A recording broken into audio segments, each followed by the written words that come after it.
आप सभी लोगों का मेरे YouTube चैनल पर बहुत बहुत स्वागत है।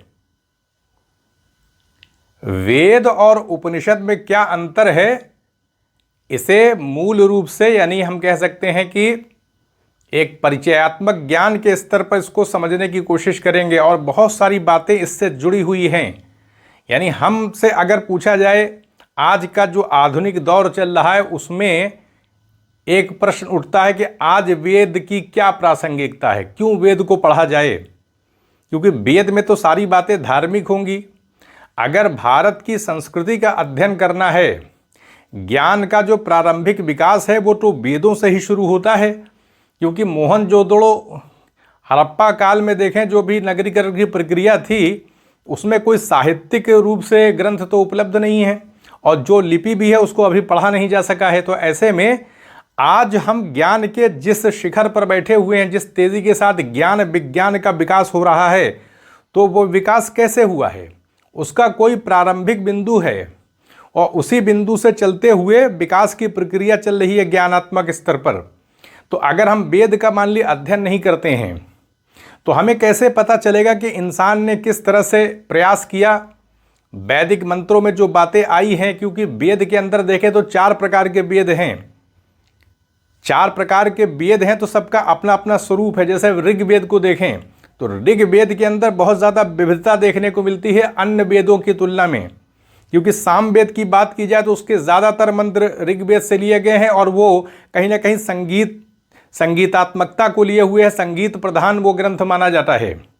उसमें लयबद्ध रूप से मंत्रों का उच्चारण किया जाता था। अगर हम यजुर्वेद की बात करें तो जो बहुदेववादी विचारधारा ऋग्वेद के अंदर दिखाई पड़ती है, उन्हीं को प्रसन्न करने के लिए क्रियात्मक ढंग से वैदिक यज्ञों का कैसे निर्माण किया जाए, तो यज्ञीय विधि विधानों का बहुत ही विस्तार से यजुर्वेद में उल्लेख मिलता है। तो हम कह सकते हैं कि कर्मकांड को एक व्यवस्थित रूप देने की जो व्यवस्था है वो यजुर्वेद में देखने को मिलती है। क्योंकि जब हम देवी देवताओं को कि उस समय के जो आर्य थे उनकी जो मानसिकता थी, तो ये मान के चलते थे कि जो प्रकृति में विभिन्न प्रकार के देवी देवता हैं, प्राकृतिक बहुदेववादी थे और जो प्राकृतिक शक्तियां उनमें देवताओं का आरोपण करते थे, देवी देवताओं की संकल्पना उस समय मौजूद थी। तो ऐसे में उनको प्रसन्न करने के लिए कोई ना कोई तरीका उन्होंने निकाला, तो यज्ञों का तरीका निकाला, यज्ञ करते थे। तो इसके लिए ज़रूरी है कि कोई व्यवस्था होनी चाहिए, किस तरह से यज्ञ बनेगा, कौन यज्ञ करेगा, किस तरह से मंत्र पढ़े जाएंगे।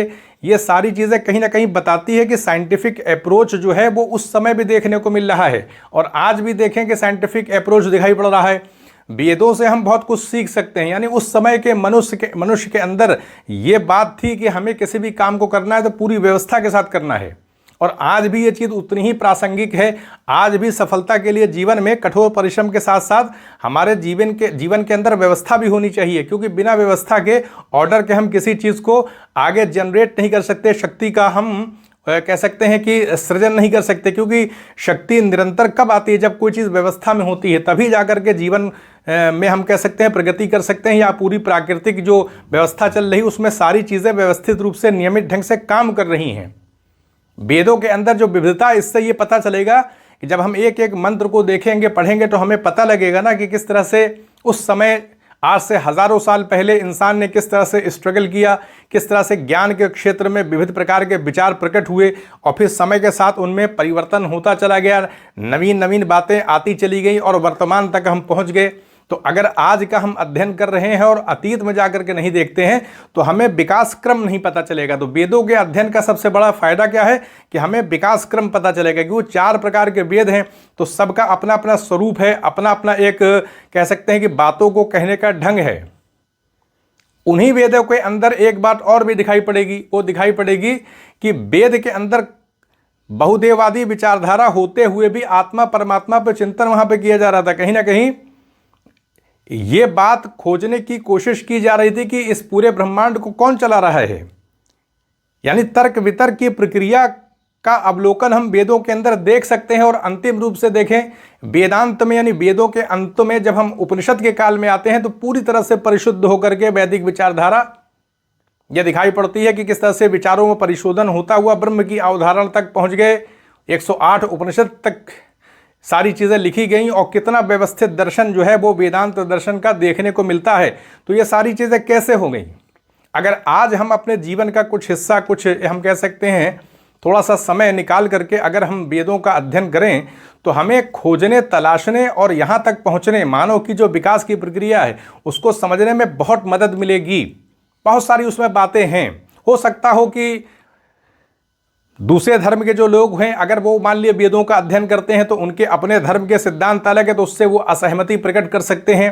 तो क्या असहमति की दृष्टि रखने की वजह से या किसी अन्य धर्म के होने की वजह से हमें वेदों का अध्ययन नहीं करना चाहिए? अगर ऐसा हम संकीर्ण दृष्टिकोण लेकर के चलेंगे तो इस संसार के अंदर हम कैसे प्रगति करेंगे?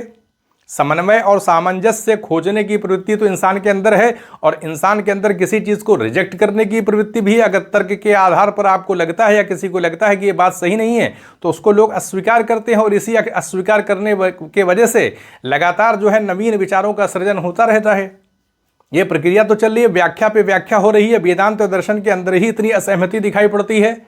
वेदांत दर्शन तो वेद का ही हिस्सा है, तो अंतर का मतलब ये हम समझ सकते हैं कि वेद एक बहुत विशाल सागर की तरह है, और ऋग्वेद के अंदर जितनी विविधता देखने को मिलती है, जैसे अथर्ववेद आते हैं तो उसमें लौकिक संस्कृति के तत्व दिखाई पड़ने लगते हैं। इसी तरीके से तंत्र मंत्र का पूरा इतिहास जो है वो अथर्ववेद से ही शुरू होता है। हम कह सकते हैं भारत के अंदर तंत्र मंत्र से संबंधित एक पूरी अलग से हम कहते हैं विभिन्न प्रकार की शाखाएं अलग अलग चल रही हैं। तांत्रिक विधि विधान कहाँ से उसका उद्भव हुआ, तो उसका स्रोत कहीं ना कहीं अथर्ववेद में मिलता है। तो उसका ओरिजिन जब हम देखेंगे कि क्या आवश्यकता पड़ गई थी तंत्र मंत्र की, ये मानसिकता तो जब हम शोध करेंगे, पढ़ेंगे, तब अपने विवेक के आधार पर, अपनी बुद्धिमत्ता के आधार पर हम कोई निर्णय करेंगे। तो हमारे पास प्रारंभ से लेकर के वर्तमान तक पहुंचने का एक विकास क्रम वहां से ही होगा। अगर हम उसको स्किप कर देंगे या उसकी महत्ता को हम गिराएंगे कि अब वेद कौन पढ़े और आज के दौर में वेद की क्या प्रासंगिकता है, तो किसी भी धर्म ग्रंथ को अगर हम देखेंगे तो उससे हमें बहुत कुछ सीखने को मिलता है। बस हमारी अगर सोच सही हो तो हम समझें चीज़ों को। 4 वेद उस समय लिखे गए थे तो मनुष्य की ही कहीं ना कहीं प्रयासों का ही तो परिणाम है। उसको माना जाता है अपौरुषेय। अगर कोई नहीं मानता है तो उसी रूप में पढ़े जहाँ भाई मनुष्य ने ही उसकी रचना किया है। जो लोग अपौरुषेय मानते हैं, उसको दैविक कृति के तौर पर स्वीकार करते हैं, उनके अधीन वो चीज़ हमेशा वही रहेगी। लेकिन जो लोग स्वीकार नहीं करते हैं तो उसके आधार पर अध्ययन न करें तो ये भी सही नहीं है। हम अपना मतभेद रखते हुए भी खोजबीन करते रहें, यही तो इंसान की प्रगति का आधार रहा है। कहीं ना कहीं पूरे विश्व के अंदर एक प्रकार से हम कह सकते हैं कि समन्वित संस्कृति भी दिखाई पड़ती है विविधता के होते हुए भी। जैसे उपनिषद हैं तो उपनिषदों के अंदर हम अगर देखने का प्रयास करें तो पूरी तरीके से आत्मा परमात्मा के बारे में सूक्ष्म विश्लेषण दिखाई पड़ता है। पूरी विधि विधान सारी चीज़ें दिखाई पड़ती हैं। अगर हम कठोपनिषद को देखें और पढ़ करके ये खोजने की कोशिश करें कि कठोपनिषद में किस चीज़ को बताने की कोशिश की गई है और उसको बताने का क्या मार्ग अपनाया गया है, क्योंकि जब भी किसी संदेश को प्रदान किया जाता है तो उस संदेश को देने की एक प्रक्रिया निर्धारित कर दी जाती है, और वो प्रक्रिया प्रयास रहता है उस समय का जो भी हम कह सकते हैं कि अभिव्यक्ति का जो भी ढंग होता है तो उसी के अधीन उसको प्रकट करने की कोशिश की जाती है। लेकिन बाद में लोगों के लिए कठिनाई होती जाती है तो फिर उसकी व्याख्या देखने को मिलती है। अलग अलग देखेंगे आप वेदांत दर्शन के अंतर ही तरह तरह के भाष्य लिखे जाते रहे। जैसे गीता के ही आप देखें कितने खुलासे किए गए हैं, कितने उसकी मतलब उसका एक्सप्लेनेशन देखने को मिलता है।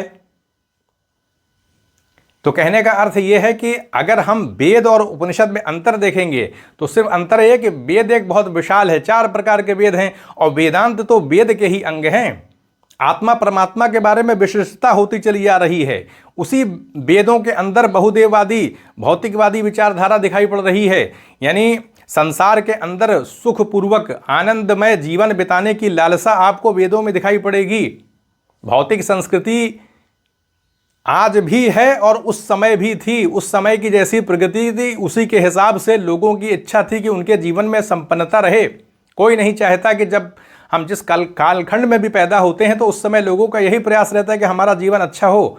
जो हम एक भौतिक जीवन जी रहे हैं तो उसमें हमारा कहीं ना कहीं एक स्टेटस हो, हमारे पास कुछ ना कुछ हो, अपनी सही ढंग से जीविका चला सकें। उस समय जिस प्रकार की परिस्थिति थी वैदिक आर्यों के सामने, तो उन्होंने उसी आधार पर प्रयास किया कि उनके जीवन में संपन्नता आए। चाहे वो संपन्नता आध्यात्मिक पक्षों से, उन्होंने विभिन्न प्रकार के देवताओं की कल्पना किया क्योंकि प्रकृति के अधीन ही वो रहते थे। पशुपालन हम कह सकते हैं उनकी अर्थव्यवस्था का मुख्य आधार था। कृषि का इतना विकास नहीं होता, कृषि का विकास तो उत्तर वैदिक काल में हुआ है। लेकिन अगर हम 1500 ईसा पूर्व में देखें तो 1500 ईसा पूर्व से लेकर के 1000 ईसा पूर्व तक तो अर्थव्यवस्था इसी प्रकार से पशुपालन पर आधारित रही। और इसी क्रम में आप देखें कि ऋग्वेद की रचना होती रही और प्रयास किया जाता रहा, खोजबीन जारी रही। और ऋग्वेद के अंदर हम कह सकते हैं इतने सारे मंत्र व्यवस्थित रूप से लिखे गए, निबद्ध कर दिए गए। उस समय लिखित रूप में नहीं थे, लेकिन स्मरण शक्ति के आधार पर उसको संचित किया गया, बाद में उसको लिखित रूप दिया गया। तो कहने का अर्थ यह है कि हमारी अगर मानसिकता, हमारी सोच सही हो तो हमारे लिए सीखने के लिए हर जगह खुला हुआ है। हम अलग अलग धर्म ग्रंथों का अध्ययन कर सकते हैं और इससे क्या होगा कि हम कहीं ना कहीं एक समन्वित प्रयास देखेंगे। लेकिन अगर हम सिर्फ अपने ही उस तक सीमित रह जाएंगे, अपने धर्म के ही धर्म ग्रंथों तक सीमित रह जाएंगे, हम प्रयास नहीं करेंगे, तो हमें फिर कैसे पता चलेगा कि इंसान इस पूरी पृथ्वी पर आज जिस स्वरूप में वो स्थापित हुआ है, खड़ा हुआ है, वो कैसे पहुंच गया। एकांगी संस्कृति जो हम कह सकते हैं कि एकांगी प्रयास तो आज भी कहाँ दिखाई पड़ रहा है। लोग प्रयास करते हैं, लेकिन कहीं ना कहीं हम देखें तो अंतर्राष्ट्रीय स्तर पर आज विभिन्न राष्ट्रों के बीच संबंध जो दिखाई पड़ रहा है, ये पहले भी था, बस ये कि उतना नज़र नहीं आता था। सिंधु उस काल में भी देखें तो व्यापार होता था, लोग जाते थे, मिस्र जाते थे, तमाम जाया करते थे, मेसोपोटामिया में जाते थे, वहाँ के लोग यहाँ आते थे। तो आदान प्रदान से सांस्कृतिक आदान प्रदान भी हुआ। तो जो वेदों में और उपनिषदों में अंतर की अगर बात करें हम, तो वेद मानी सी बात है कि कर्मकांड प्रधान होंगे, क्योंकि उसमें यजुर्वेद को अगर देखा जाए तो उसमें यज्ञी कर्मकांड तो दिखाई पड़ता है। तो हमको पूरा कर्मकांड का स्वरूप, कर्मकांड का मतलब ये है कि किसी काम को हम कर रहे हैं तो कितने अच्छे ढंग से उसको करें, और ये आज हमको इससे प्रेरणा भी मिलेगी। उसमें हम जब देखेंगे किस तरह से यज्ञ को करने की क्या क्या मतलब क्या क्या उसमें ज्यामितीय नियम बनाया गया, किस तरह से यज्ञ को बनाया जाएगा, कौन उसको करेगा, किस तरह से मंत्र पढ़े जाएंगे, पूरी व्यवस्था क्या, भूमि कैसी होनी चाहिए, दिशा क्या होनी चाहिए, ये सारी उसमें हमको जब चीज़ें दिखाई पड़ेंगी तो पता ये लगेगा कि हम कोई काम करें तो पूरा निरीक्षण परीक्षण करके अवलोकन करके ही करें। और आज भी इस चीज़ की महत्ता है। अब हम आते हैं सामवेद के अंदर, तो जीवन के अंदर कहीं ना कहीं मनोरंजन, एक रस का पहलू, एक लय का पहलू, संगीतात्मकता का पहलू रहता है जीवन के अंदर, एक मनोरंजन का पक्ष भी है। तो उन्हीं मंत्रों को एक संगीत के उसके आधार पर ढालने की कोशिश की गई, ताकि हमारी आत्मा में वो चीज़ कहीं ना कहीं उसको छूने का काम करे, हमारी आत्मा को जगाने का काम करे, हमें आनंद की अनुभूति हो। तो मंत्रों को उसी रूप में लयबद्ध ढंग से उसको पढ़ा जाता था। अब हम अथर्ववेद में आते हैं तो जो औषधियों का प्रयोग हो रहा है उसमें दिखाई पड़ता है, तंत्रों मंत्रों का उसमें दिखाई पड़ता है, लौकिक संस्कृति उसमें दिखाई पड़ती है। और ऋग्वेद की बात करें तो ऋग्वेद में बहुत ज़्यादा विविधता दिखाई पड़ती है, विभिन्न विषयों के उस पर चिंतन हमको दिखाई पड़ेगा ऋग्वेद के अंदर। तो कहने का ये है कि आज हम अपने वर्तमान को जानने का कैसे प्रयास करेंगे, जब अगर हम प्राचीन काल में उसका प्रारंभिक सिरा अगर नहीं जानने की कोशिश करेंगे तो हम कैसे समझेंगे चरणबद्ध विकास कैसे भारत में हुआ। भारतीय संस्कृति का हम कह सकते हैं कि आधारभूत स्तंभ, हम कह सकते हैं अधिष्ठान जो है तो वेद ही तो है, 4 वेद, उसी से सारी चीज़ें आगे जाकर विकसित होती चली गई हैं। तो इसलिए ये एक सोच रखना कि आज वेदों की क्या प्रासंगिकता है। आज ज्ञान विज्ञान का इतना विकास हो चुका है, आज हमारी समस्याएं कुछ और हैं और हम वेदों को पढ़ के क्या हासिल करेंगे। तो ये हम सतही स्तर पर अगर ऐसा सोचते हैं तो ऐसी बात है।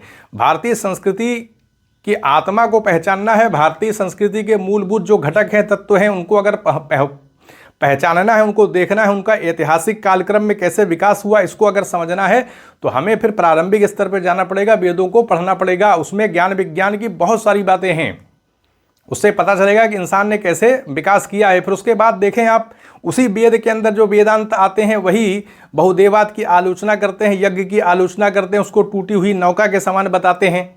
तो कहने का मतलब ये है कि जब नवीन विकास हुआ, नवीन शोध हुए, नई बातें निकल करके आईं, तो पुरानी बातों को जो कि माना गया कि उतनी प्रासंगिक नहीं, उपयोगिता उनकी नहीं, तो उनकी आलोचना भी उसी वेदांत में दिखाई पड़ती है, क्योंकि वो कर्मकांड प्रधान है। वहाँ पर अब तक वेदों में जो वेदांत दर्शन का जब विकास हुआ, 108 उपनिषद दिखे गए, तो उसमें आत्मा के आधार पर, अंतःकरण के शुद्धि के आधार पर अपनी आत्मा को पहचानने का प्रयास किया जाने लगा। अंतर्मुखी दृष्टिकोण आ गया, उसमें तो बहिर्मुखी दृष्टिकोण है, उसमें सृष्टि को देखा जा रहा है, उसमें अपने जीवन को देखा जा रहा है, अपने जीवन को संवारने की बात की जा रही है, प्रार्थना पर बल दिया जा रहा है, कहीं ना कहीं कर्मकांडों पर जोर दिया जा रहा है। उसी आधार पर हम देवताओं से याचना कर रहे हैं, देवताओं से मांग रहे हैं, देवताओं का चरित्र चित्रण, किस प्रकार के देवता हैं, उनका जो है मानव के आधार पर, जैसे मानव का अपना जीवन होता है उसी तरह देवताओं का जीवन भी उसमें चित्रित किया गया है, उनकी कमियों को भी प्रदर्शित किया गया है।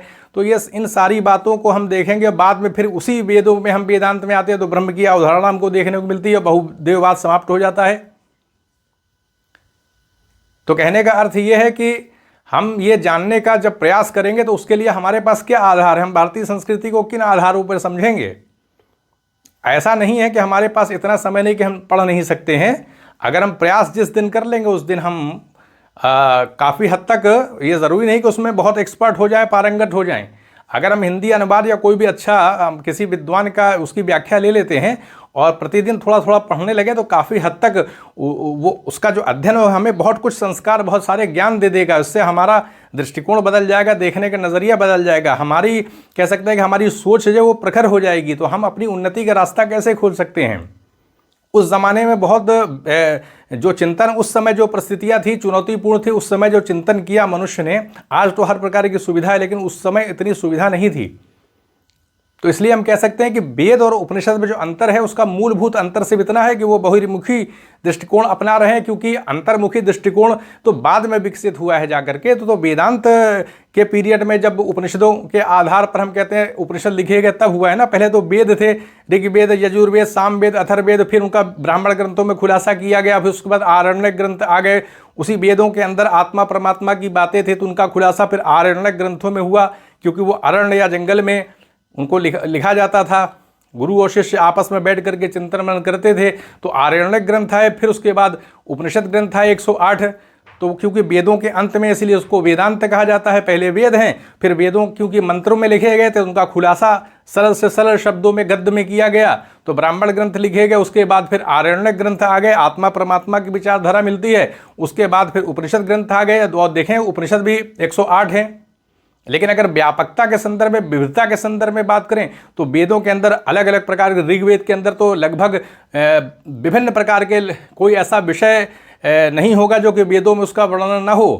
कहीं ना कहीं उसका ओरिजिन मिल जाएगा। भौतिक विज्ञान हो, रसायन विज्ञान हो, चाहे हम जो सोचें, अगर हम देखेंगे तो वेदों में कहीं ना कहीं उसका वर्णन मिल जाएगा। और उसी का बाद में फिर विकास होता चला गया, उन्हीं पक्षों का बाद में विकास हुआ है। क्योंकि मानव की प्रवृत्ति कभी रुकती नहीं, मानव लगातार विकास करता चला जाता है, नई से नई चीज़ों को बनाता चला जाता है। आज हम देखें कि मोबाइल के संदर्भ में देखें तो कितना विकास हो चुका है। तरह तरह के मोबाइल आते चले जा रहे हैं, नए नए उसके वर्जन आते चले जा रहे हैं। तो कहने का मतलब है कि मनुष्य की प्रवृत्ति कभी भी थमने रुकने की नहीं रही है। तो इसलिए वैदिक ग्रंथों का अध्ययन जब हम करेंगे, फिर बाद में हम वेदांतों को देखेंगे किस तरह से पहले आर्यों की क्या प्रवृत्ति थी, बाद में कैसे डेवलपमेंट होता चला गया, आध्यात्मिकता के क्षेत्र में, धर्म के क्षेत्र में किस तरह से परिशुद्धि होती चली गई। तो हमें यह समझने का मौका मिलेगा कि इंसान को अपनी खोज को कभी रोकना नहीं है, लगातार उसको शोध करता ही चले जाना है, क्योंकि ज्ञान का कोई अंत नहीं है और यह प्रक्रिया रुकने वाली भी नहीं है।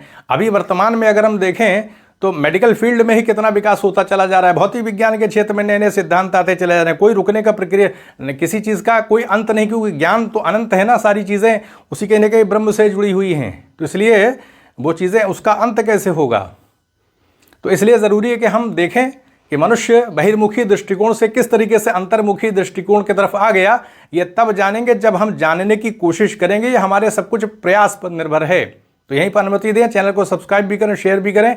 आप सभी लोगों का बहुत बहुत धन्यवाद।